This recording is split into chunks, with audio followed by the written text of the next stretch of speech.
Hey students, welcome to Magnet Brains. मैं हूं Shivani Sharma. I hope आप सब लोग बहुत अच्छे होंगे एंड बहुत ही मजे के साथ अपनी पढ़ाई कर रहे हैं। सो स्टूडेंट्स, आप जानते ही हैं मैग्नेट ब्रेन्स पे क्लास केजी टू क्लास 12 आपका CBSE board, Hindi medium, English medium and variety of other courses बिल्कुल फ्री अवेलेबल है। तो आप लोगों को ना कोई भी सब्सक्रिप्शन नहीं लेना है। सो क्लास 12 मैथ स्टूडेंट्स, इस वीडियो में हम डिस्कस करने वाले हैं relations and functions, that is chapter number 1 from the book NCERT.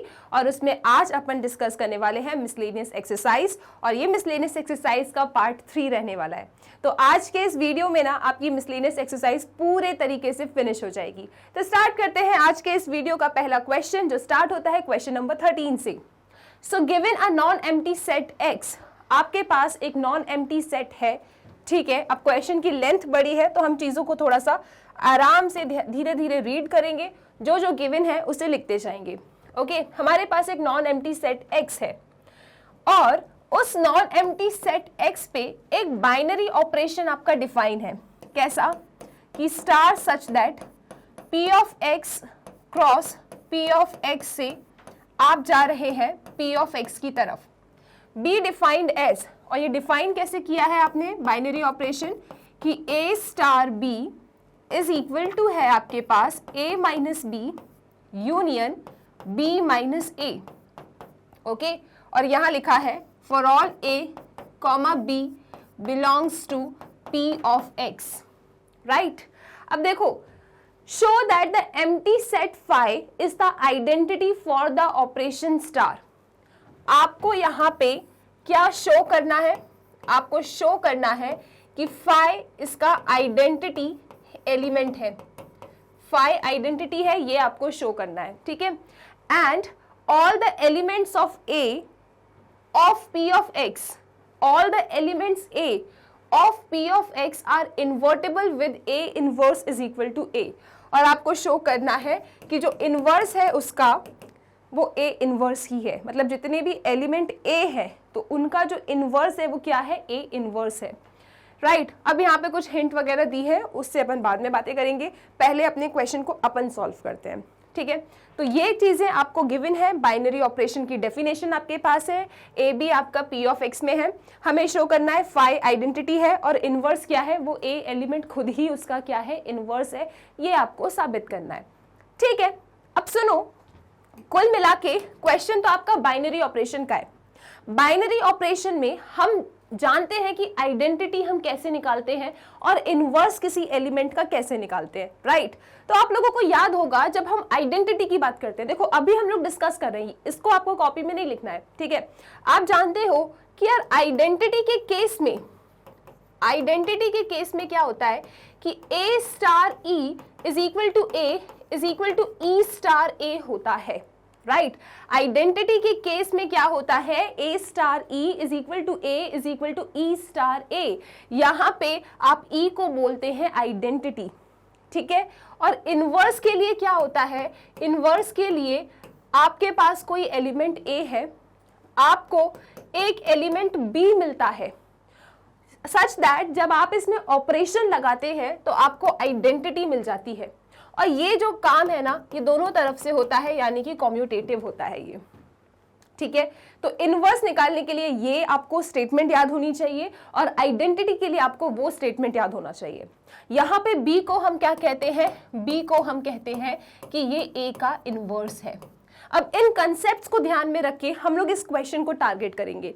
सबसे पहले बात करते हैं आइडेंटिटी की, ओके। तो यहाँ पे आपके पास सबसे पहली बात गिवन है कि स्टार आपका बाइनरी ऑपरेशन है P of x cross P of x से लेके पी ऑफ एक्स की तरफ, ठीक है जी। और आपके स्टार की डेफिनेशन क्या है? आपके स्टार की डेफिनेशन है कि A star B is equal to A minus B union B minus A, B minus A. अब आप लोगों ने क्लास 11 सेट में डिफरेंस ऑफ टू सेट पढ़ा है, दो सेट को सब्ट्रैक्ट कैसे करते हैं, ये आप लोग क्लास 11th में पढ़ के आए हो, ठीक है। तो उसी का थोड़ा सा हम लोग हेल्प लेंगे और इस क्वेश्चन को सॉल्व करेंगे। अब बात करते हैं फॉर आइडेंटिटी। फॉर आइडेंटिटी, ठीक, हमें शो करना है कि let phi, okay, belongs to P of X B identity. B identity for the operation star. तो हमें क्या शो करना है, बेसिकली हमें ये शो करना है कि A star phi is equal to A is equal to phi star A. अगर ये शो करने में आप लोग कामयाब हो जाते हो तो आप कह सकते हैं कि phi is the identity element. क्योंकि आप जानते हो आइडेंटिटी के लिए हमें क्या करना होता है, अगर ई आपका आइडेंटिटी होता है तो आपके सेट में रखे जितने भी एलिमेंट्स हैं, राइट, फॉर एग्जाम्पल ए, तो उन एलिमेंट के साथ जब आप ई को ऑपरेट करवाओगे तो आपको वही एलिमेंट ए मिलता है। आइडेंटिटी के केस में ये होता है, हमारे इस क्वेश्चन में आइडेंटिटी क्या है, फाई। तो मैंने कोई भी एक रैंडम एलिमेंट उठाया, कोई भी एक रैंडम सेट उठाया अपने power set P of X में से, और उसमें कहा कि A star phi is equal to A is equal to phi star A अगर मैं ला दूं तो मैं कह दूंगी कि फाई मेरी आइडेंटिटी है। तो चलो अपन लेने चलते हैं। सबसे पहले क्या लिखेंगे आप, इसका LHS, ए स्टार फाई। ए स्टार फाई कैसे होगा, ए स्टार फाई आप जानते हैं जब दो सेट में ऑपरेशन लगा है तो इस तरीके से ओपन करना है। तो ए स्टार फाई कैसे ओपन होगा, A minus phi union phi minus A. सही बात है, अब तक तो हमें ये चीज बहुत अच्छे से क्लियर हो गई है कि ये सिर्फ एक डेफिनेशन है, ए स्टार बी को आपको किस तरीके से ओपन करना है। तो दो एलिमेंट्स में जब स्टार ऑपरेशन लगा है इस क्वेश्चन में तो उसे ओपन करने का तरीका ये है। तो हमने लिखा a minus five union five minus A. a minus five आपको क्या देता है, यहाँ पे सब्ट्रैक्शन ऑफ दो सेट को कैसे सब्ट्रैक्ट करते हैं इसका नॉलेज काम में आने वाला है। तो a माइनस फाइव क्या होगा, a minus five will be a, ठीक है। फाइव माइनस ए क्या होगा, फाइव, ठीक। a यूनियन फाइव, a का यूनियन अगर मैं फाइव से लेती हूं तो मुझे क्या मिलेगा, मुझे a मिलेगा, ठीक है जी। और देखो ना a स्टार फाइव आपको a लेके आना था। इसी तरीके से आप इसका राइट हैंड साइड को इज इक्वल टू a लेके आ गए तो आपका काम बन जाएगा, आप कह देंगे फाइव आपकी आइडेंटिटी है। तो यहां पे हमने लिया now five star a, definition लगाइए, जो पहले लिखा है उसे पहले लिखा जाता है। So five minus A union a minus five. देखो ध्यान से, देखो जरा, a स्टार फाइव है तो a minus B union b minus a, जो पहले लिखा है। फाइव स्टार a है तो five minus a union a minus five, ठीक है। फाइव माइनस a क्या देगा आपको, फाइव देगा, यूनियन a माइनस फाइव क्या देगा, a देगा। ये सब्ट्रैक्शन ऑफ सेट की कहानी है, ठीक है। फाइव और a का जब आप यूनियन लेंगे तो आपको क्या मिलेगा, आपको a मिलेगा। आपने क्या देखा, आपने ये देखा कि a स्टार फाइव भी a दे रहा है, फाइव स्टार a भी a दे रहा है, और हमें यही तो चाहिए था। अगर हम ऐसा लिखने में सक्सेसफुल हो जाते हैं जो हम हो गए हैं कि a स्टार फाइव भी आपका a है और साथ ही साथ फाइव स्टार a भी आपका a है, राइट, देखो ना, और हमें यही तो लाना था। इसका मतलब क्या हो गया, इसका मतलब ये हो गया कि five is the identity. Five क्या है, आइडेंटिटी है इस बाइनरी ऑपरेशन स्टार के लिए। दैट्स इट, ठीक है। आई होप ये क्वेश्चन क्लियर है। यहाँ पे सब्ट्रैक्शन ऑफ सेट का काम हुआ है तो यहाँ पे जरा सोच लेना किस तरीके से ये काम हुआ है। ये मत सोचना कि मैम ये क्या हो रहा है, a माइनस फाइव आपको a दे रहा है, फाइव माइनस a आपको फाइव दे रहा है। तो ये सब्ट्रैक्शन ऑफ अ सेट की कहानी है, ठीक है। डिफरेंस कैसे निकालते हैं। अब चलते हैं अपने इस क्वेश्चन के सेकेंड पार्ट पे, जो ये कह रहा था क्या, all the elements a of p of x are invertible with a is equal to a inverse।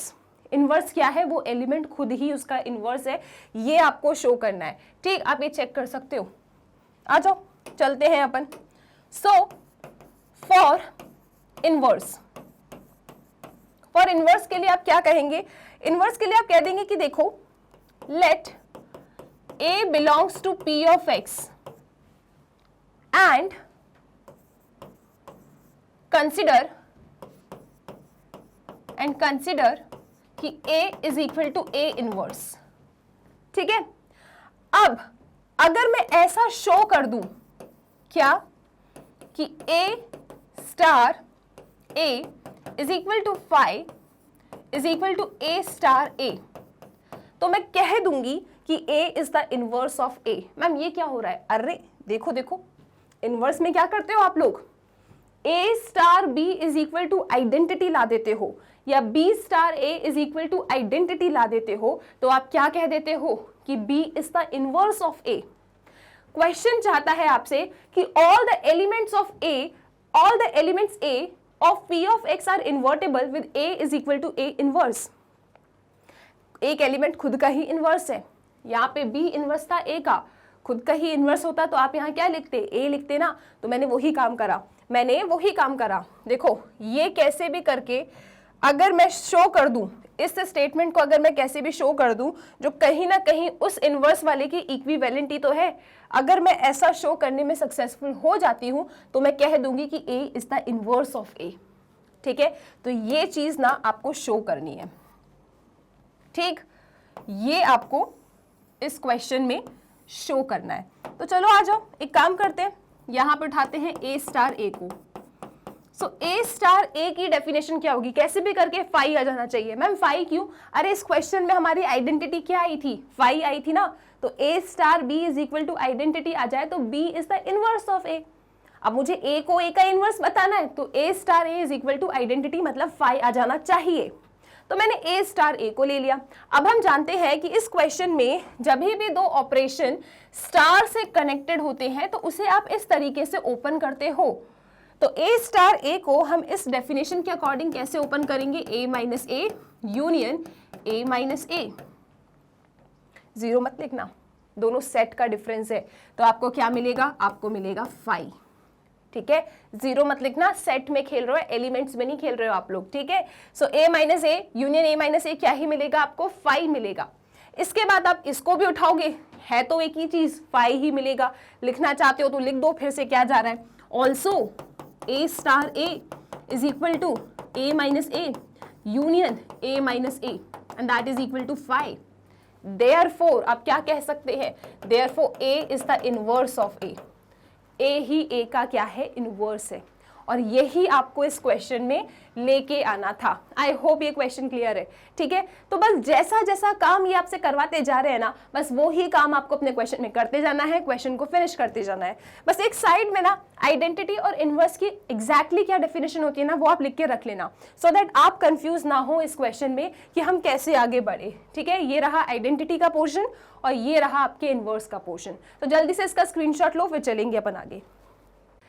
So I really wish कि ये क्वेश्चन क्लियर है। चलते हैं अपने नेक्स्ट क्वेश्चन की तरफ। तो अगला क्वेश्चन क्या है, question number 14, define a binary operation star on the set as ऐसे, show that 0 is the identity for this operation and each element a is not equal to 0 of the set is invertible 6 minus a being the inverse of a। तो बहुत ही अच्छा question है, कोई tension आपको लेना नहीं है। देखो यहाँ पे ना आपका जो बाइनरी ऑपरेशन स्टार है ना वो इस सेट पे डिफाइन है। तो आप लिख लो यहाँ पे कि let set a is equal to 0 1 2 3 4 and 5, ये आपका सेट A है। अब आपका बाइनरी ऑपरेशन इस सेट पे डिफाइन है, तो आप इसे कैसे लिखने वाले हैं कि A cross A tends to A। ठीक है, कैसे डिफाइन है वो यहाँ लिखा है, इसको यहाँ नहीं लिख रहे अपन, वो आपके सामने यहाँ लिखा रखा है कि देखो भाई कि A स्टार B जो है ना, A स्टार B ये आपको रिजल्ट A प्लस B देगा। कब? जब इन दोनों का सम 6 से कम हो। तो जब भी आपके A और B का सम 6 से कम होगा तब आपको ये वाला ऑपरेशन लगाना है। ठीक है, ये इसका आउटपुट होगा। और जब इन दोनों का सम A और B का सम अगर 6 या 6 से बड़ा आता है तो आपको A स्टार B में इस वाली डेफिनेशन को लगाना है। तो बेसिकली ये वो क्वेश्चन है जहां पे आपके बाइनरी ऑपरेशन की जो डेफिनेशन है ना, ये दो पार्ट्स में ब्रेक करके आई है। पहला कंडीशन ये कहता है कि A स्टार B आपका A प्लस B होगा। कब? जब आपका A प्लस B 6 से कम हो। और आपको A स्टार B का output A plus B minus 6 मिलेगा तब जब आपका A plus B greater than equal to 6 हो। ठीक है, तो ये आपके स्टार की डेफिनेशन है। अब आपको इस क्वेश्चन में शो करना है कि 0 is the identity for this operation. आपको क्या बताना है कि 0 आइडेंटिटी है इस ऑपरेशन के लिए। तो देखो आप जानते हो क्या कि फॉर एनी एलिमेंट, ठीक है, फॉर आइडेंटिटी लिखो यहाँ पे, सबसे पहले आप लिखेंगे for identity, for identity. Identity में आप क्या जानते हो कि for all A that belongs to the set A, let E belongs to A be the identity. ठीक है, आपके जितने भी एलिमेंट गिवन सेट में है जिसमें बाइनरी ऑपरेशन डिफाइन है, उसी गिवन सेट में से आपको एक एलिमेंट मिलता है ई, सच दैट, ठीक है, हम कह रहे हैं कि उस ई को हम आइडेंटिटी एलिमेंट कह रहे हैं। सच दैट क्या? सच दैट कि आपका A star E is equal to A is equal to E star A हो जाए, तो ई आपकी आइडेंटिटी होती है। तो मैंने क्या कहा कि मेरे गिवन सेट ए में जितने भी ए बैठे हैं उन सब के लिए मुझे एक ई मिलेगा। कहां से? उसी सेट ए में से। कैसा? ऐसा कि A star E is equal to A दे दे या फिर ई स्टार ए भी मुझे ए दे दे, तो ई को मैं कहती हूं आइडेंटिटी। क्वेश्चन वाले हमसे चाहते हैं कि हम जीरो को आइडेंटिटी बता दे इस गिवन ऑपरेशन के लिए। सबसे पहले आप चेक करो क्या इस गिवन सेट में जीरो है? हाँ है, मतलब हो सकता है कि जीरो हमारी क्या हो? आइडेंटिटी हो। अब हो सकता है से क्या होता है, हमें तो शो करके दिखाना है, तो हम क्या कहेंगे? हम कह देंगे यहाँ पे कि let zero be the identity, let zero be the identity. अगर हम ये शो कर दें, क्या देखो, अगर आप लोग ये शो कर देते हो, इफ वी शो क्या कि A star zero is equal to A is equal to zero star A, तो हम कह सकते हैं कि जीरो इज आइडेंटिटी। ठीक है, तो हम क्या कह सकते हैं कि जीरो हमारा आइडेंटिटी है, लेकिन ये चीज आपको शो करना होगा। तो इसे शो करने के लिए सबसे पहले मैंने क्या किया? सबसे पहले मैंने ए स्टार जीरो को पकड़ लिया, राइट। अगर मैं जीरो को आइडेंटिटी बताना चाहती हूं तो बेसिकली मुझे ई को रिप्लेस करना है जीरो से, और अगर ये स्टेटमेंट मुझे मिल जाती है तो मैं कह दूंगी कि जीरो इज माय आइडेंटिटी। तो ये कहने के लिए मैंने ए स्टार जीरो को उठाया। अब यहाँ पे ना आपको डेफिनेशन काम आएगी, तो मैं एक बार अपनी जो बाइनरी ऑपरेशन की डेफिनेशन हमें गिवन है ना, उसे लिख देती हूँ कि मेरा जो ऑपरेशन है बाइनरी, वो ए क्रॉस ए से ए की तरफ गया है, और ए स्टार बी की जो डेफिनेशन है वो बन जाती है ए प्लस बी। कब? जब आपका sum of A and B less than 6 है, और ये बन जाता है ए प्लस बी माइनस 6 अगर आपका A plus B greater than equal to 6 आता है। एक बार डेफिनेशन चेक कर ले अपन। यस, तो ये आपकी बाइनरी ऑपरेशन की डेफिनेशन थी। ये डेफिनेशन का मुझे यूज करना पड़ेगा ना, क्योंकि मुझे यहाँ पे देखना है कि जब मेरे ए और जीरो बाइनरी ऑपरेशन स्टार से कंबाइन होते हैं तो मुझे आउटपुट क्या मिलने वाला है। मैं चाहती हूं कि मुझे ए मिल जाए, लेकिन चाहने से क्या होता है, हमें तो इन डेफिनेशन से होके गुजरना होगा। ठीक है, अब ये बताओ आप लोग मुझे कि यहाँ पे तो ए स्टार बी की दो डेफिनेशन है, आप लोग ए स्टार जीरो में कौन सी डेफिनेशन लगाने वाले हो? जब आप इसमें बाइनरी ऑपरेशन लगाओगे तो आपका आउटपुट क्या आएगा? आप आउटपुट के लिए इसे यूज करेंगे या इसे यूज करेंगे? तो आप कहेंगे मैम ये डिसाइड करने के लिए क्वेश्चन ने हमें कंडीशन दे रखी है, तो हमें कंडीशन को देखना होगा। कंडीशन ये कहती है कि अगर ए और बी का सम 6 से कम है, अब देखो ना, ए और बी, तो आपका ए ये है, आपका बी ये है, अगर इन दोनों का सम 6 से कम है तो इसे लगा दो, और अगर 6 है या 6 से ज्यादा है तो आप इसकी जगह पे ये लिख देंगे। फिर आप कहोगे मैम हमें कैसे पता चलेगा कि ए और जीरो का सम 6 है, 6 से बड़ा है या 6 से छोटा है, ये हमें कैसे पता चलेगा? तो सुनो तो आप लोग, आपने ये ए कहां से उठाया है? आपने ये ए उठाया है सेट ए से। सेट ए के अगर मैं आपको एलिमेंट्स बता दूं ना एक बार, तो सेट ए के एलिमेंट्स कौन है? 0 1 2 3 4 5, चेक तो करो, यही है क्या सेट ए के एलिमेंट? 0 1 2 3 4 5। ठीक है, अब जो आपका छोटा ए है ना, वो आपने कहां से उठाया है? इस गिवन सेट में से उठाया है। तो छोटे ए की वैल्यू या तो 0 हो सकती है, या 1 या 2 या 3 या 4 या तो 5। तो इन सभी एलिमेंट्स को अगर हम 0 से ऐड करेंगे तो हमें क्या मिलेगा? डेफिनेटली हमें 6 से कम ही आउटपुट मिलने वाला है, राइट। अब देखो ना, आपको टेंशन क्या थी यहाँ पे? आपको टेंशन ये थी कि ए स्टार 0 के लिए हम इस आउटपुट को लिखें या इस आउटपुट को लिखें। तो मैंने कहा ये डिसाइड करने के लिए आप कंडीशन देखो, अगर इन दोनों का सम 6 से कम है तो a star 0 will be a plus 0, right. और अगर 6 या 6 से ज्यादा है तो आप इसे a प्लस बी माइनस 6 लिखेंगे, मतलब a प्लस 0 माइनस 6 लिखेंगे। तो आपने ये फैसला लेने के लिए कि इनका सम क्या हो सकता है, आपने ये गौर फरमाया कि a कौन है। a तो 0 से 5 के बीच में है ना, तो 0 से 5 के बीच में किसी भी एलिमेंट को अगर मैं पिक करती हूं और उसका एडिशन अगर मैं 0 से करती हूं तो क्या उसका सम कभी 6 या 6 से बड़ा आ सकता है? नहीं। इसका मतलब क्या? इसका मतलब ये कि a स्टार 0 को हम कैसे ओपन करने वाले हैं? a स्टार 0 को हम ओपन करेंगे a प्लस 0 से, and something plus 0 gives you something. तो यहाँ पे क्या मिलेगा, चलो लिख ही देते हैं। यहाँ मिला आपको a, और आपको 0 को अगर आइडेंटिटी बताना है तो a स्टार 0 आपका a आना चाहिए, ठीक है। मैम एक साइड से कुछ नहीं होता, ये वाला साइड भी होना चाहिए a के बराबर, तभी आप कहोगे कि 0 आपकी आइडेंटिटी है। बिल्कुल ठीक कह रहे हो। आ जाओ जरा 0 स्टार a ले लेते हैं अपन। तो 0 स्टार a डेफिनेशन क्या लगेगी, ये या फिर ये? मैम 100% ऊपर वाली डेफिनेशन लगेगी, क्योंकि a आपका 0 से 5 के बीच में कोई भी एलिमेंट है, उसका सम अगर हम 0 से करते हैं तो 6 से कम ही आने वाला है। मतलब this is 0 plus a and something plus 0 gives you something, और आपका समथिंग कौन है? a है। देयरफॉर आप क्या कह देंगे कि a star 0 is equal to a is equal to 0 star a, therefore 0 is identity element. क्या ये क्वेश्चन हमें समझ में आया? Therefore 0 is identity element for the binary operation star. ठीक, तो बड़ा ही प्यारा सा क्वेश्चन था, कोई दिक्कत आपको हुई नहीं यहाँ पे। एक बार फिर से चेक कर लो, सब ठीक है, right? Okay ji.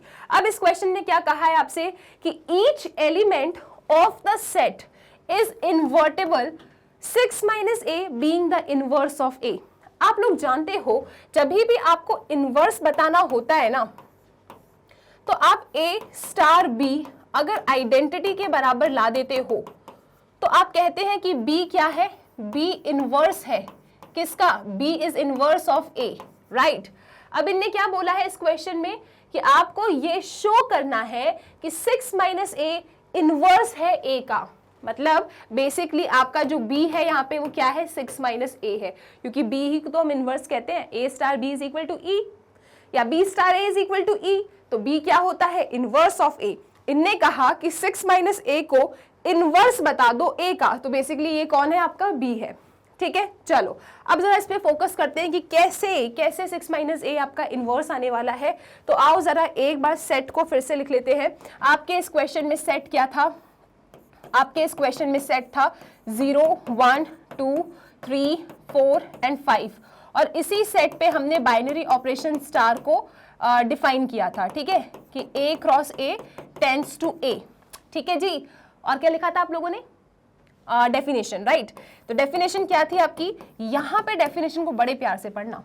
a star b is equal to a plus b था जब आपका a plus b less than 6 था, and this is a plus b minus 6 अगर आपका a plus b greater than equal to 6 था, ठीक है जी।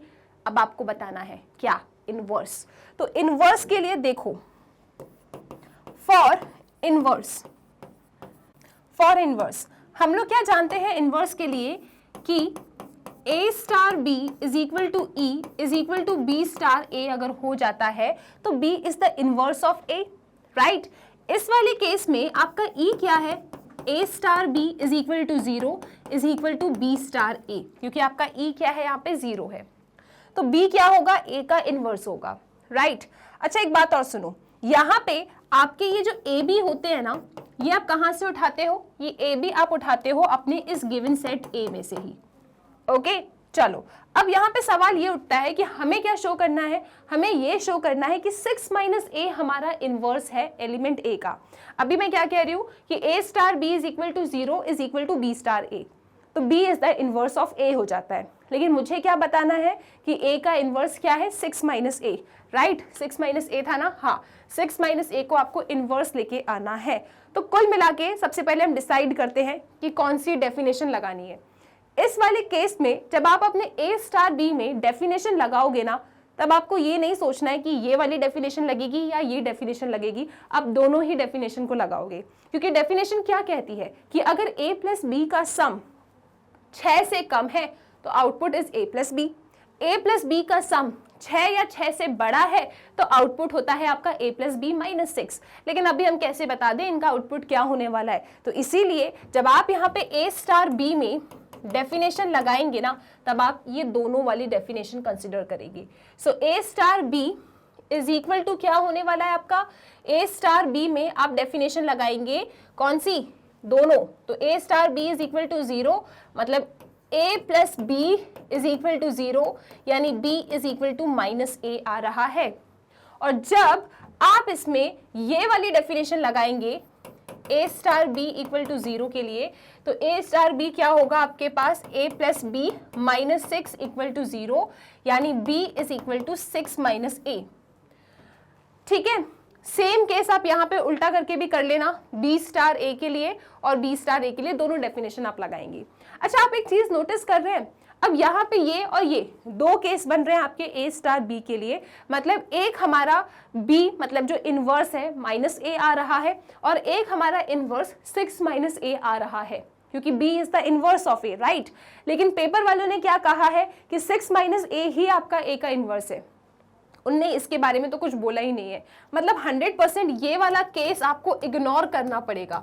लेकिन सवाल ये उठता है कि मैम क्यों इग्नोर करें हम इसको, तो आपको इसे इसीलिए इग्नोर करना है क्योंकि आपके a एंड b कहाँ बैठे हैं, आपके a एंड b इस सेट में से ही आ सकते हैं। तो एक बात बताओ मुझे, क्या आपको कभी b नेगेटिव मिल सकता है? नहीं मिल सकता, राइट, क्योंकि आपके a एंड b 0 1 2 3 4 5 के अलावा कुछ और नहीं हो सकते, मतलब नेगेटिव नहीं हो सकता। इसीलिए आपने इसे क्या किया, आपने इसे इग्नोर कर दिया और कहा कि ये केस तो पॉसिबल ही नहीं है। तो इसीलिए इसका जो इन्वर्स बनता है वो क्या बन जाता है, इसका इन्वर्स बन जाता है 6 माइनस ए, दैट्स इट। तो आप कहेंगे कि 6 minus a is the inverse of b. इतनी सी बात थी इस क्वेश्चन में, इसका भी आप स्क्रीनशॉट ले लो, फिर चलेंगे आगे। ओके, सो अब चलते हैं अपने नेक्स्ट क्वेश्चन की तरफ। क्वेश्चन नंबर 15, आपके पास एक सेट A है, आपके पास एक सेट B है, और f और g आपके दो फंक्शंस हैं जो A से B की तरफ गए, मतलब f का डोमेन भी A है, g का डोमेन भी A है। ओके, डिफाइंड बाय कि f ऑफ x की डेफिनेशन ये है, ठीक है, और x आपका A में से आया है। g ऑफ x की डेफिनेशन ये है, mod x minus half minus 1, ठीक है, और आगे लिखा है 2, और आपका x कहाँ से आया है, A से आया है। क्या f एंड g इक्वल हैं? आपको बताना है कि क्या आपके ये दोनों फंक्शन इक्वल हैं। तो फंक्शंस इक्वल कब होते हैं? यहाँ पे सबसे पहले जो जो चीजें आपको गिवन है ना, हम उसको लिखते हैं कि आपके पास ना एक सेट A था, सेट A में जो आपके पास एलिमेंट्स थे वो -1 0 1 एंड 2 है, -1 0 1 एंड 2। इसके बाद आपके पास एक सेट B है, और सेट B के जो एलिमेंट्स हैं वो है -4 -2 0 एंड 2, -4 -2, फिर क्या है आपके पास 0 एंड 2, ये आपके पास सेट B के एलिमेंट्स हैं। f आपका फंक्शन है A से B के तरफ, और g भी आपका फंक्शन है A से B की तरफ। f की डेफिनेशन क्या है? f की डेफिनेशन है f of x is equal to x square minus x, और g ऑफ x की डेफिनेशन क्या है? g ऑफ x की डेफिनेशन है 2 मॉड x माइनस हाफ, ठीक है, उसके बाद क्या है -1। अब आपको बताना है कि क्या आपके फंक्शन f और g इक्वल है। तो दो फंक्शन इक्वल कब होते हैं? दो फंक्शन आपके इक्वल तब होते हैं जब f ऑफ a और g ऑफ a कैसे हो, बराबर हो। मतलब, और ये a कहाँ से आया है आपका? a आया है इन दोनों के डोमेन से। तो अगर मैं इस डोमेन के हर एक एलिमेंट के लिए f ऑफ a की वैल्यू g ऑफ a के बराबर शो कर देती हूं, और g भी देखो ना, g की डोमेन भी a है, f की डोमेन भी a है, तो इन दोनों के डोमेन की एलिमेंट्स को अगर मैं इक्वल कर देती हूं, उनकी वैल्यू को अगर मैं इक्वल कर देती हूं, तो मैं कह दूंगी कि मेरे फंक्शंस कैसे हैं, इक्वल है। तो बस इतना से ही काम करना है आपको इसमें। आ जाओ, सबसे पहले आप लोग f ऑफ -1 निकाल लो, ठीक है, क्योंकि f की डोमेन क्या है, -1 है ना। तो यहाँ पे रखिए आप लोग, क्या मिलेगा, -1 का स्क्वायर माइनस -1, क्योंकि x है आपका -1, तो -1 का स्क्वायर विल बी 1, तो आपको मिला 1, 1 + 1 कितना, 2। तो आपके पास f ऑफ -1 कितना आ रहा है, 2 आ रहा है। अब इसी तरीके से आप लोग यहाँ पे g ऑफ -1 निकालो, ठीक है।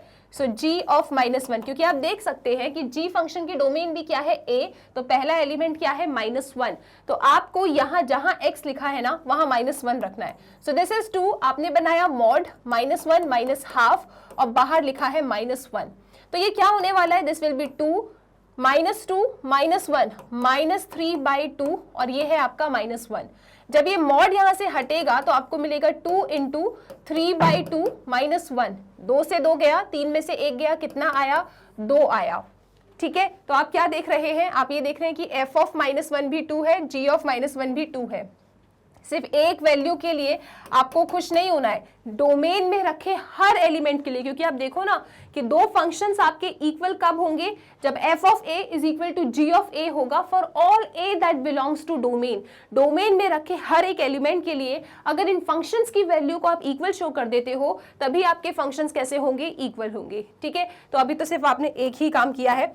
चलो आ जाओ, अब चलते हैं नेक्स्ट वैल्यू के लिए।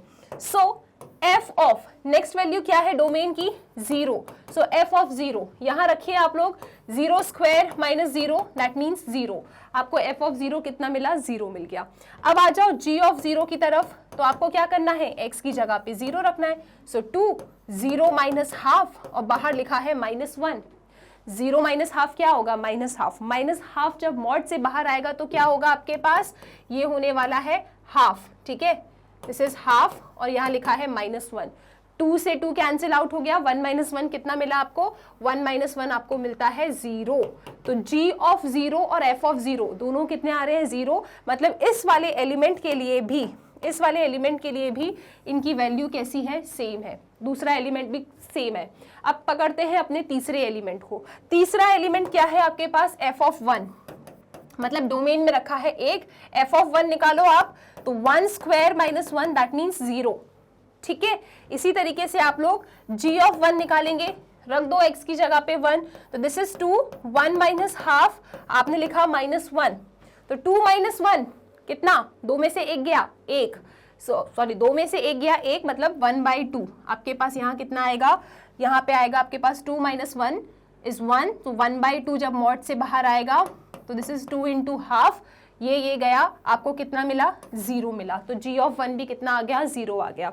अब ऐसे ही आपके पास डोमेन में एक लास्ट एलिमेंट बचा है, आप उसके लिए भी चेक करेंगे। तो लास्ट एलिमेंट क्या है आपके पास, 2, तो आप f ऑफ 2 निकालो। f ऑफ 2 निकालना है तो x की जगह पे 2 रखेंगे, 2 का स्क्वायर 4, 4 - 2 यानी कि 2। ठीक है, अब इसी तरीके से आप g ऑफ 2 निकालो। सो g ऑफ 2 क्या होगा आपके पास, यहाँ रखो 2। ठीक है, सो 2 2 4, 4 - 1 3/2, सो आया 3 -1 ये आ रहा है 2। तो दोनों की वैल्यूज कैसे आ रही है, बराबर आ रही है। तो ये चीज तो आप अपने आप भी कर सकते हो। तो आपने क्या देखा, आपने ये देखा कि मेरे दो फंक्शंस कैसे हैं, इक्वल है। देयरफॉर आप लिख देंगे कि function f and g are equal. Okay, तो हमने इसे शो कैसे किया, क्वेश्चन ने हिंट दे रखी थी। अगर आपको नहीं पता था, किन्हीं भी दो फंक्शंस को अगर आपको इक्वल करना है, मान लो दो फंक्शन है आपके पास f जिसकी डोमेन a है, कोडोमेन b है, दूसरा फंक्शन है g उसकी डोमेन भी a है, कोडोमेन भी सेम है b। ओके, कुल मिला के दोनों फंक्शन की डोमेन सेम है, और अगर मुझे इन्हें इक्वल करना है तो डोमेन में रखे हर एक एलिमेंट्स के लिए आपका f of a g of a के बराबर होना चाहिए रिस्पेक्टिव वैल्यूज के लिए। अगर आप ऐसा कर देते हैं तो आपका फंक्शन कैसा है, इक्वल। तो देयरफॉर आपने शो कर दिया कि क्वेश्चन नंबर 15 में जो ये फंक्शन है they are equal. That's it, I hope ये क्वेश्चन क्लियर है। ठीक है, तो इसका स्क्रीनशॉट ले लो, लास्ट में लाइन लिख देना कि yes the function are equal. फिर चलो मेरे साथ अगले क्वेश्चन की तरफ। Question number 16। क्वेश्चन 16 आपसे कहता है कि लेट A आपके पास एक सेट है, A सेट में एलिमेंट्स रखे हैं 1 2 and 3। Okay, then number of relations containing 1 2 and 1 3 which are reflexive and symmetric but not transitive। तो आपको ना इस A सेट पे एक रिलेशन बनाना है, ठीक है जी, और आपको ऐसा रिलेशन बनाना है R कि देखो वो कैसा होना चाहिए, आपका ये रिलेशन R ना रिफ्लेक्सिव होना चाहिए, सिमेट्रिक होना चाहिए, लेकिन ट्रांजिटिव नहीं होना चाहिए। और साथ ही साथ इनने ये शर्त भी रखी है कि आपको 1 2 और 1 3 एलिमेंट्स को डालना ही है अपने रिलेशन में। ये इनने फिक्स करवा दिया है आपसे कि देखो आप कुछ भी बनाते रहो रिलेशन, आपको भाई 1 2 और 3 1 तो रखना ही पड़ेगा। 1 2 और 3 1 को रखो, सॉरी 1 2 एंड 1 3 को रखो, और साथ ही साथ ऐसा रिलेशन बनाओ जो रिफ्लेक्सिव है, सिमेट्रिक है, लेकिन ट्रांजिटिव नहीं है। तो इस तरीके का आप इस सेट पे कितने रिलेशंस बना सकते हो, ये इनका सवाल है, ऑप्शन आपके सामने है। तो ठीक है, हम सोचते हैं। देखो पहली शर्त क्या है इस क्वेश्चन की, पहली शर्त ये है कि 1 2 एंड 1 3 होना चाहिए, रिफ्लेक्सिव एंड सिमेट्रिक होना चाहिए। कोई भी रिलेशन रिफ्लेक्सिव कब होता है? अब हम लोग एकदम एंड पे आ गए हैं इस चैप्टर के, जल्दी से बताइए कि कोई भी रिलेशन आपका रिफ्लेक्सिव कब होता है? जब गिवन सेट में रखे हर एक एलिमेंट का डबलेट आपको रिलेशन में मिल जाए। तो इनने कंडीशन रखी है कि आपका रिलेशन रिफ्लेक्सिव होना चाहिए, मतलब कि आपके इस रिलेशन आर में 1 1 2 2 और 3 3 तो होना ही चाहिए, तभी तो रिफ्लेक्सिव होगा। अगर मुझे मेरे आर को रिफ्लेक्सिव बनाना है तो 1 2 3 के सबके डबलेट यहां होने चाहिए। मैम रिफ्लेक्सिव के साथ साथ इन्होंने बोला है कि सिमेट्रिक भी होना चाहिए, और हमें बोल दिया है कि आपको ऐसे रिलेशंस बनाने हैं जिसमें 1 2 और 1 3 हो। मतलब 1 2 एंड 1 3 की पोजीशन क्वेश्चन वालों ने फिक्स किया है और आपसे ऐसी इच्छा रखते हैं कि आपका रिलेशन सिमेट्रिक हो। तो भाई अगर 1 2 है और मुझे रिलेशन को सिमेट्रिक बनाना है तो 1 2 का जो उल्टा होता है उसे हम क्या कहते हैं? 2 1। मेरा 2 1 भी इस रिलेशन आर में होना चाहिए, राइट, तभी तो सिमेट्रिक होगा। फिर इनने क्या बोला कि 1 3 भी आपके रिलेशन में होना चाहिए। मैंने कहा ठीक है, क्वेश्चन वाले कह रहे हैं, हमने लिख दिया, लेकिन क्वेश्चन वाले ये भी कह रहे हैं कि सिमेट्रिक भी होना चाहिए, तो 1 3 का उल्टा क्या? 3 1, ये भी आपके रिलेशन में होना चाहिए। अब जरा चेक करो आप, क्या ये जो मैंने रिलेशन बनाया है ये इस क्वेश्चन की डिमांड के हिसाब से ही है? क्या मेरा ये रिलेशन आर रिफ्लेक्सिव सिमेट्रिक है लेकिन ट्रांजिटिव नहीं है? पहले आप ये चेक करो, और साथ ही साथ जो भी इन्हें कंडीशन बोली थी वो हमने फुलफिल कर दी है कि 1 2 है, 1 3 होना चाहिए था, तो हमने उन्हें भी डाल दिया। अब देखो 100% मेरा ये रिलेशन रिफ्लेक्सिव है। क्यों? क्योंकि 1 1 2 2 3 3 मेरे आर में बैठे हैं। 100% मेरा ये क्वेश्चन सिमेट्रिक है क्योंकि 1 2 का उल्टा 2 1, 2 1 का उल्टा 1 2, 1 3 का उल्टा 3 1, 3 1 का उल्टा 1 3 बैठा है। क्या मेरा ये रिलेशन ट्रांजिटिव नहीं है? ये जरा आप बताइए कैसे बोल सकते हैं? तो मैम देखो आपका ये रिलेशन ट्रांजिटिव नहीं है। कैसे? क्योंकि मैम आपके पास 3 1 है इस रिलेशन आर में, 1 से खत्म हो रहा है और 1 से शुरू होने वाला 1 2 भी आपके पास आर में है। ठीक है, इन दोनों का ये सेम है, इन्हें उड़ा दिया जाए, आपके पास दूर दूर तक यहाँ पे 3 2 आर में नहीं है। 3 2 आपके इस आर में नहीं है, मतलब इट इज नॉट ट्रांजिटिव। तो आपने ये रिलेशन तो बिल्कुल परफेक्ट बनाया है। ठीक है, लेकिन इस क्वेश्चन में इनका सवाल क्या था? इस क्वेश्चन में इनका सवाल था कि कितने रिलेशंस आप बना सकते हो। ये जो मैंने एक रिलेशन यहाँ बना के दिया है आपको, जो इन सारी कंडीशंस को फुलफिल कर रहा है, ऐसे आप कितने रिलेशंस बना सकते हो इस सेट पे जो ये सारी कंडीशंस को फुलफिल करे? तो आप कहोगे मैम सिर्फ एक ही रिलेशन बना सकते हैं हम, यहाँ पे और कोई रिलेशन बनने के चांस ही नहीं है, राइट? क्योंकि इनने साफ साफ कहा है कि 1 2 फिक्स होना चाहिए, 1 3 होना चाहिए। सिमेट्रिक के लिए 2 1 और 3 1 रखेंगे ही हम, और गलती से अगर हमने 2 3 रख दिया यहाँ पे, अगर हमने 2 3 रख दिया तो क्या हो जाएगा? तो समस्या हो जाएगी। क्यों? क्योंकि फिर वो ट्रांजिटिव बन जाएगा। ठीक है, कैसे? देखो, या फिर अगर मैंने 3 2 रख दिया, देखो सुनो, आप समझ रहे हो यहाँ पे गलती क्या हो जाएगी? क्वेश्चन ने, मैं आपसे कह रही हूँ कि जो इनकी डिमांड है ना, इनकी डिमांड के अकॉर्डिंग सिर्फ एक ही ऐसा रिलेशन बन सकता है, इसके अलावा कोई और रिलेशन नहीं बन पाएगा, ओनली 1 रिलेशन। लेकिन आप जिद पे हो, आप कह रहे हो नहीं मैम ऐसे कैसे मान ले कि सिर्फ एक ही रिलेशन बन सकता है जो इन कंडीशंस को सेटिस्फाई करे। हमारे तो मैम दिमाग में आ रहा है कि एक काम करो 2 3 को भी डाल दो आप। ठीक है, चलो मैंने आपकी सुन ली। आप ऐसा चाहते हो कि एक दूसरा रिलेशन अपन बनाए, वो तो फिनिश हो गया, मैंने एक दूसरा रिलेशन बनाया, 2 3 डाल दिया इसमें, क्योंकि इन्हीं सेट के ऑर्डर्ड पेयर्स लेने होंगे मुझे। तो अगर मैंने यहाँ 2 3 डाला तो कोई समस्या है क्या? आप कहेंगे मैम अगर आपने 2 3 डाल दिया ना, तो देखो ना आप 2 3 डाला है, मैम ये क्वेश्चन गलत हो गया। पूछो क्यों? क्योंकि इन्होंने कहा सिमेट्रिक होना चाहिए। अगर आप 2 3 को डालोगे तो सिमेट्रिक करने के लिए आपको यहाँ पे 3 2 भी डालना पड़ेगा। क्या डालना पड़ेगा? 3 2। और सुन लो यार, अगर आपने 2 3 और 3 2 को भी ऐड कर दिया ना तो ये रिलेशन फिर आपका ट्रांजिटिव हो जाएगा।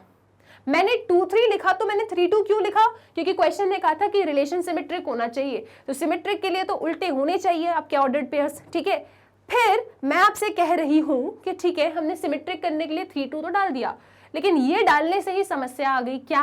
क्योंकि 3 2 अगर डाल दिया मैंने तो ये मेरा रिलेशन ट्रांजिटिव भी हो जाएगा, और जो होना नहीं था। ठीक है, तो इसीलिए हम कितनी भी कोशिश कर ले 4 5 6 7 8 9, हाँ हम कितनी भी कोशिश कर ले, ये मैंने क्या किया, मैंने बेसिकली काउंट किया कि ये रिलेशन मेरा क्या है, it is my universal relation. और universal relation reflexive, symmetric, transitive तीनों होते हैं। तो भाई हमें ट्रांजिटिव नहीं चाहिए था, तो इसीलिए इस क्वेश्चन में सिर्फ और सिर्फ एक ही ऐसा रिलेशन बन सकता है जो इन कंडीशंस को सेटिस्फाई करे, that is only one relation. अब ये क्वेश्चन आपके लिए ना बहुत इंपॉर्टेंट हो जाता है आगे जब आप कुछ एग्जाम्स देंगे, वहां पे भी इस टाइप के सवाल आते हैं। ठीक है, सो आई रियली विश कि ये क्वेश्चन क्लियर है। Okay, so only one relation is possible, इसके अलावा कोई रिलेशन आपको नहीं मिलेगा। अब आ जाओ क्वेश्चन नंबर 17 पे।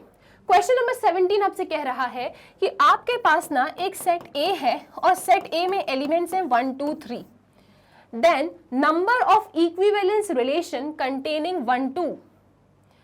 आप हमें बता दीजिए कि कितने इक्विवेलेंस रिलेशन आपको मिलेंगे जिसमें 1 2 तो रखा ही हो। ठीक है, जैसे प्रीवियस क्वेश्चन था वैसा ही ये क्वेश्चन है, बस यहाँ पे थोड़ी सी इनकी शर्त कम है। ठीक है, क्या बोला है कि 1 2 नाम का ऑर्डर्ड पेयर तो होना ही चाहिए, 1 2 नाम का ऑर्डर्ड पेयर होना ही चाहिए, और रिलेशन आपका इक्विवेलेंस होना चाहिए। सो इक्विवेलेंस होना चाहिए मतलब क्या? रिफ्लेक्सिव, सिमेट्रिक एंड ट्रांजिटिव तीनों होना चाहिए। ठीक है, चलो आ जाओ बनाते हैं।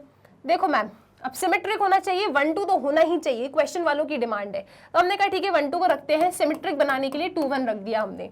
ठीक है जी, इसके साथ 1 1 2 2 और 3 3, ये तो पहली फुर्सत में ही आएंगे। पूछो क्यों? क्योंकि रिफ्लेक्सिव है, रिफ्लेक्सिव में इन सबके डबलेट होना ही चाहिए।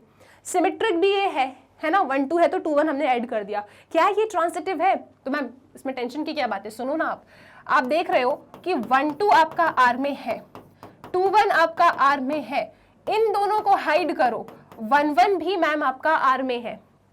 और अब हम ना बड़े हो गए हैं तो हम हर एक ऑर्डर्ड पेयर को चेक करते हैं। पहले करते थे हम गलती कि सिर्फ एक ही ऑर्डर्ड पेयर को चेक किया और कह दिया कि ट्रांजिटिव है। अब हम बड़े हो गए तो हम हर एक ऑर्डर्ड पेयर को चेक करेंगे। चलो ठीक है, 2 1 आर में है, 1 2 भी आपका आर में है, तो देखो ना इसका दूसरा इसका पहला सेम है, तो क्या 2 2 आपका आर में है? यस मैम, डेफिनेटली है। मतलब 100% मेरा ये रिलेशन कैसा है? It is an equivalence relation. तो मुझे एक रिलेशन तो मिल गया जो इक्विवेलेंस है। अभी इनका भी वही सवाल है कि कितने मिल सकते हैं आपको। तो चलो आ जाओ, एक और रिलेशन बनाते हैं अपन जो इक्विवेलेंस हो और जिसमें 1 2 तो रखा ही हो। देखो यार 1 2 रखा है तो 2 1 भी मुझे रखना पड़ेगा। ठीक है जी, और यहाँ 1 1 है, ये 2 2 है और ये 3 3 है। और क्या रख सकती हूँ मैं? रिलेशन किस पे डिफाइन है? सेट ए पे डिफाइन है, तो और क्या रख सकती हूँ जरा ये बताइए। मैम एक काम करो, आप यहाँ पे 1 3 रख लो और आप 3 1 रख लो इधर। ठीक है ना, क्योंकि ये 1 3 3 1 भी आपके इधर से ही आएंगे। कहाँ से? ए क्रॉस ए से आएंगे। ठीक, अच्छा ये बताओ कि अगर मैंने 1 3 और 3 1 रख दिया तो क्या ये इक्विवेलेंस रिलेशन है? मैम क्यों नहीं है, देखो ना, सिमेट्रिक हो गया, रिफ्लेक्सिव है, सिमेट्रिक है, ट्रांजिटिव है क्या? ट्रांजिटिविटी चेक करनी पड़ेगी आपको। आओ ट्रांजिटिविटी चेक करते हैं। तो सुनो, 1 3 आपका आर में है, 1 2 भी आपका आर में है।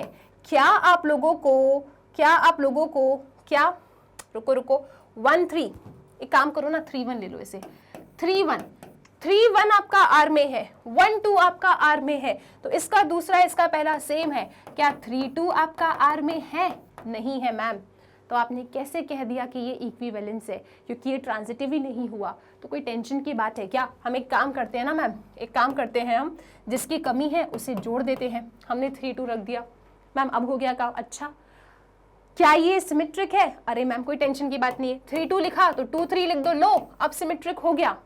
अच्छा जी, जरा देखना कितने ऑर्डर्ड पेयर्स है इसमें, 1 2 3 4 5 6 7 8 9, ठीक है। और A क्रॉस A में क्योंकि आपका जो रिलेशन है that is basically a subset of A cross A, तो A क्रॉस A में कितने ऑर्डर्ड पेयर आएंगे? 9, 3 एलिमेंट्स है तो 3 3 जा 9, 9 एलिमेंट्स आएंगे। मतलब मेरा रिलेशन बराबर आ रहा है A क्रॉस A के, मतलब ये तो यूनिवर्सल रिलेशन हो गया। और यूनिवर्सल रिलेशन कैसा होता है? इक्विवेलेंस होता है। तो मुझे सिर्फ 2 ही ऐसे पॉसिबल रिलेशंस मिल रहे हैं जिसमें मेरा 1 2 रखा हो और वो इक्विवेलेंस हो। तो कितने रिलेशंस मिल रहे हैं मुझे? सिर्फ 2। तो इसका आंसर क्या हो जाएगा? 2 हो जाएगा। आई रियली विश कि ये क्वेश्चन भी आपको समझ में आया है, ठीक है। अब चलते हैं क्वेश्चन नंबर 18 की तरफ। सो क्वेश्चन नंबर 18 आपसे कहता है कि let f be a function from R to R be the signum function, ठीक है। सिग्नम फंक्शन पहली बार नहीं सुन रहे आप, आपने सिग्नम फंक्शन एक्सरसाइज 1.2 में भी सुना है। सिग्नम फंक्शन क्या कहता है कि जब भी आपका x ग्रेटर देन 0 है तो f ऑफ x की वैल्यू 1 है, और जब भी आपका x इक्वल टू 0 है तो f ऑफ x की वैल्यू 0 है, और जब भी आपका x लेस देन 0 है तो f ऑफ x की वैल्यू -1 है। और ये रियल नंबर से रियल नंबर की तरफ डिफाइन है आपका सिग्नम फंक्शन, और g भी आपका रियल नंबर से रियल नंबर की तरफ डिफाइन है, और ये आपका ग्रेटेस्ट इंटीजर फंक्शन है।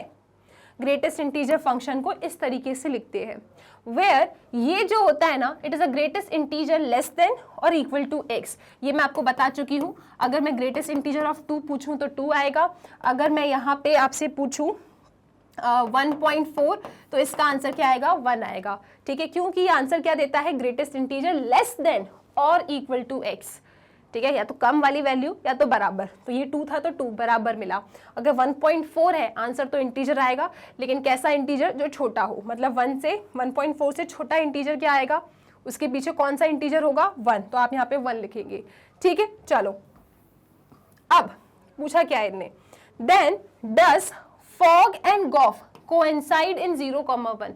आपको बताना है क्या fog and gof coincide करेंगे। को इंसाइड करेंगे मतलब क्या है इसका, कि इस इंटरवल में आपको फॉग एंड गॉफ की एक ही वैल्यू मिलनी चाहिए। अगर इस इंटरवल 0,1 में 0 आपका ओपन इंटरवल है, मतलब 0 को आपको इंक्लूड नहीं करना है।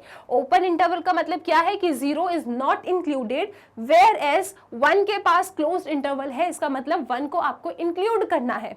तो 0 एंड 1 तक, ठीक है, अगर आप कैसे भी करके फॉग एंड गॉफ की वैल्यू को इक्वल ला देते हैं, राइट, तो हम कह देंगे कि ये कोइंसाइड करते हैं। अगर हमें डिफरेंट वैल्यूज मिलेंगी तो हम कह देंगे दे डू नॉट कोइंसाइड, ठीक है जी। तो आ जाओ इस क्वेश्चन को जरा अच्छे से लिखते हैं अपन। एफ आपका फंक्शन था आर से आर की तरफ, कैसा फंक्शन था भाई?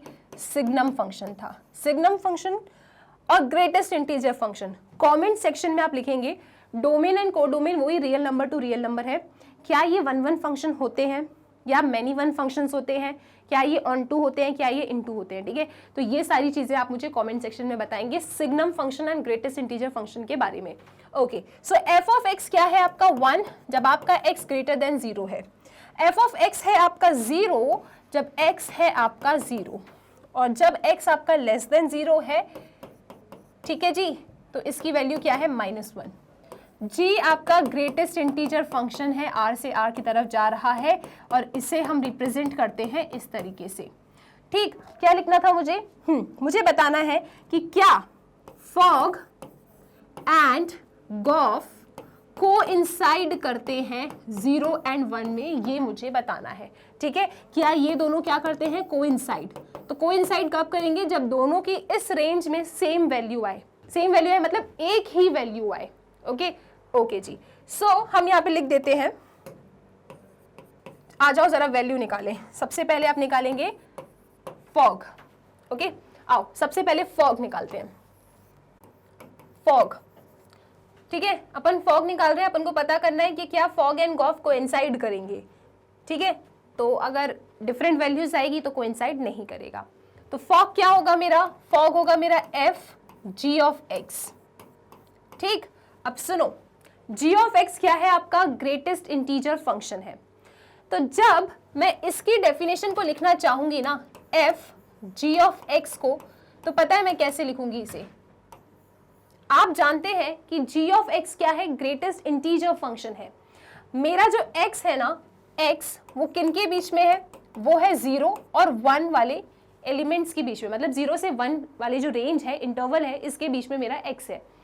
तो यहाँ पे एक x मैं लूंगी 0 और 1, ठीक है, मतलब मेरा x बड़ा है 0 से लेकिन 1 से छोटा है, और एक x मैं लूंगी 1।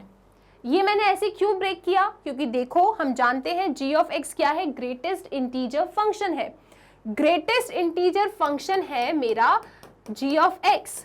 तो यहां पे मैं क्या वैल्यू रखूं, मेरा x कहां है, मेरा x लाई करता है open interval 0 and close interval 1 के बीच में।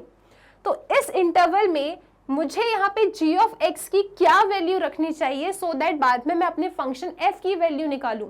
तो मैंने देखा कि मेरा x इस इंटरवल के बीच में है, मतलब कि यहाँ पे कुल मिला के 1 इंक्लूडेड है और 1 एक इंटीजर है। अगर मैंने यहाँ पे 1 रखा तो ग्रेटेस्ट इंटीजर ऑफ 1 मुझे क्या दे देगा, 1 दे देगा। तो इसलिए x इक्वल टू 1 तो मैंने 1 ले लिया।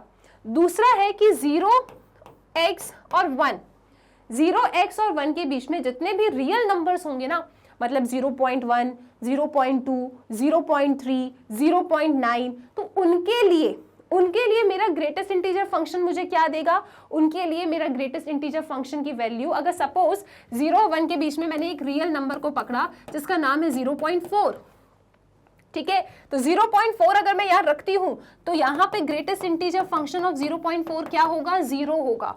मतलब 0 और 1 के इस वाले इंटरवल में जब भी मैं g ऑफ x की डेफिनेशन लगाऊंगी तो मुझे क्या मिलेगा, मुझे 0 मिलेगा। तो मैं इसीलिए यहाँ पे g ऑफ x के लिए बता रही हूं कि यहाँ f ऑफ 0 आएगा, ठीक है, किस इंटरवल में, जब मेरा x 0 एंड 1 के बीच में है तो g ऑफ x हमेशा मेरा क्या होगा, 0 होगा, क्योंकि 0 और 1 के बीच में बहुत सारे रियल नंबर्स होंगे, लेकिन इन रियल नंबर्स को हम लगा रहे हैं अपने फंक्शन g के ऊपर। फंक्शन g एक ग्रेटेस्ट इंटीजर फंक्शन होता है, जितने भी 0.1, 0.2, 0.9 ये जितने भी मेरे रियल नंबर्स होंगे, जब इस ग्रेटेस्ट इंटीजर वाले फंक्शन की डेफिनेशन में जाएंगे ना तो वो मुझे इंटीजर देगा, और वो भी कैसा वाला, स्मॉलेस्ट वाला इंटीजर। तो 0 एंड 1 के बीच में जितने भी मेरे रियल नंबर्स हैं उनका जब मैं ग्रेटेस्ट इंटीजर करूंगी तो मुझे हमेशा 0 मिलेगा, ठीक है। और एक तो ये 1 इंक्लूडेड था, 1 तो एकदम इंटीजर ही है, तो x इक्वल टू 1 पे g ऑफ x मुझे क्या देगा, 1 देगा, ठीक है। हमने पीछे भी समझा भी था ग्रेटेस्ट इंटीजर फंक्शन के बारे में। तो इस तरीके से आपको f की दो वैल्यूज मिलती हैं यहाँ पे, f ऑफ 0 और f ऑफ 1। अब यहाँ पे आप लोग ना f ऑफ 0 की वैल्यू फाइंड कर लो। f ऑफ 0 क्या होगा, यहाँ पे रखो 0, तो x अगर 0 होता है तो f ऑफ 0 क्या होता है, 0 होता है। और अगर आपका 1 है, अगर आपका x 1 है तो f ऑफ 1 क्या होगा, देखो जब भी आपका x 0 से बड़ा है, 0 से बड़ा है मतलब 1 भी इधर ही कहीं आएगा, राइट। तो जब भी आपका x 0 से बड़ा है तो हमेशा, चाहे आप 1 लिखो, 2 लिखो, 3 लिखो, 4 लिखो, ये सब 0 से बड़े हैं, तो इसकी वैल्यू मुझे क्या मिलेगी, 1 मिलेगी। तो यहाँ मुझे f ऑफ 1 कितना मिला, 1। मतलब मैं ये देख रही हूँ कि फॉक के लिए मुझे दो वैल्यूज मिल रही है, राइट। अब अगर गॉफ के लिए भी यही ऐसी ही दो वैल्यूज मिल जाती है तो मैं कह दूंगी they will coincide, otherwise not. तो गॉफ पे आ जाओ आप। गॉफ के लिए हम क्या लिखेंगे, g, और यहाँ आपने लिखा f ऑफ x, ओके जी, ठीक है जी। और यहाँ पे x कहाँ से कहाँ तक के बीच में है, x है आपके ओपन इंटरवल 0 और 1 के बीच में। मतलब यहाँ पे मेरा जितना भी x है वो कैसा है, 0 इंक्लूडेड नहीं है, तो 0.1, 0.2, मतलब कुल मिला के यहाँ पे मेरा x कैसा है, 0 से बड़ा है, ठीक है। क्या यहाँ पे x मेरा 0 है, नहीं, क्योंकि ओपन इंटरवल है। क्या इस इंटरवल में मेरा x लेस देन 0 है, नहीं, राइट। तो कहाँ, क्या इंटरवल है ये, 0 से बड़ा, 0 से बड़ा और 1 तक। तो आप जानते हैं कि जब भी आपके फंक्शन f में x 0 से बड़ा होता है तो इसकी डेफिनेशन क्या होती है, 1 होती है।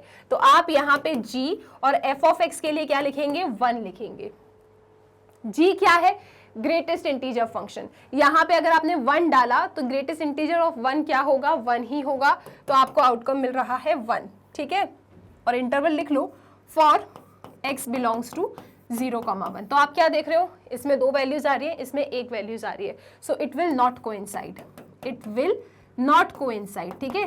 तो ये कोइंसाइड नहीं करेंगे, कोइंसाइड करेंगे तो एक ही वैल्यू आनी थी ना, यहाँ तो दो आ रही है, right, so it will not coincide, that's it. तो अच्छा क्वेश्चन था, यहाँ पे ग्रेटेस्ट इंटीजर की हमने डेफिनेशन का यूज किया, जरा समझा कि किस तरीके से फंक्शन को ब्रेक करना है। ओके, आई रियली विश ये क्वेश्चन क्लियर है। चलते हैं अपने नेक्स्ट क्वेश्चन की तरफ। सो अगला क्वेश्चन क्या है आपका, इसका स्क्रीनशॉट ले लेना, आ जाओ।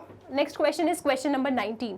सो क्वेश्चन नंबर 19 कहता है कि number of binary operations on the set a b, इस सेट ए बी पे कितने बाइनरी ऑपरेशंस पॉसिबल है। तो यहां देखो एक फॉर्मूला होता है, क्या, अगर आपको किसी सेट में नंबर ऑफ बाइनरी ऑपरेशंस पता लगाना है, ठीक है, तो ये आपके पास एक फॉर्मूला होता है, the formula is n to the power n और उसकी पावर 2। मैम ये n क्या है, ये n होता है number of elements in the set, number of elements in the set में कितने एलिमेंट्स हैं ये रिप्रेजेंट करता है आपका n। तो अगर आपको नंबर ऑफ बाइनरी ऑपरेशंस पता करना है तो फॉर्मूला क्या होता है, n to the power n और n की पावर है स्क्वायर। ठीक, तो आप यहाँ देख रहे हो आपके सेट में कितने एलिमेंट है, 2 एलिमेंट है। तो आप यहाँ क्या लिखेंगे, आप यहाँ लिखेंगे 2 टू द पावर 2 और ये वाला 2 तो फिक्स ही है, तो 2 का स्क्वायर क्या हो जाएगा 4, तो 2 टू द पावर 4 मतलब कितना 16। तो आपके पास इस क्वेश्चन में आंसर क्या आ रहा है, 16 आ रहा है। और इसके साथ आपका ये क्वेश्चन भी हो जाता है फिनिश। और इसके साथ हमने मिसलेनियस एक्सरसाइज के सभी क्वेश्चंस को सॉल्व कर लिया है। आई रियली विश कि आपको ये एक्सरसाइज बहुत अच्छे से समझ में आई है, क्योंकि एक बहुत ही ज़्यादा इंपॉर्टेंट एक्सरसाइज है। इसमें से आपको बहुत सारे क्वेश्चंस आपके एग्जाम में मिल जाते हैं, तो इसीलिए मिसलेनियस एक्सरसाइज को आपको मिस नहीं करना होता है। सो स्टूडेंट्स, आप जानते हैं मैग्नेट ब्रेन्स की वेबसाइट है, जिसे आप गूगल पे जाके magnetbrains.com डाल के सर्च कर सकते हैं। तो जब आप सर्च करेंगे ना, आपके सामने एक इस टाइप का पेज ओपन होगा, आपको जाना है, एक्सप्लोर करना है टॉप कोर्सेज के सेक्शन को। सो यहाँ पे आप क्लास 12th देखेंगे, क्लास 12th पे करना है आपको क्लिक। सो 12th क्लास में आपके जितने भी सब्जेक्ट्स हैं ना, वो सब यहाँ सीक्वेंस में अरेंज्ड है। अगर आप क्लास 12th में मैथ्स एनसीईआरटी पढ़ना चाहते हैं, वॉच नाउ पे आपको क्लिक करना है, आपके सामने ये पेज ओपन होगा, राइट। तो आपको कोई प्लेलिस्ट की प्रॉब्लम नहीं होने वाली है। सो जितने भी चैप्टर्स हम फिनिश कर चुके हैं, एक्सरसाइज वाइज, कंसेप्ट वाइज, वो सब यहाँ पे एकदम प्रॉपर फॉर्मेट में आपके लिए अरेंज्ड है। तो आप जिस भी कंसेप्ट या जिस भी एक्सरसाइज को पढ़ना चाहते हैं, बस आपको उसकी लिंक पे करना है क्लिक, और मैं मिलूंगी आपको पढ़ाते हुए। सो स्टूडेंट्स, पढ़ते रहिए मैग्नेट ब्रेन्स के साथ।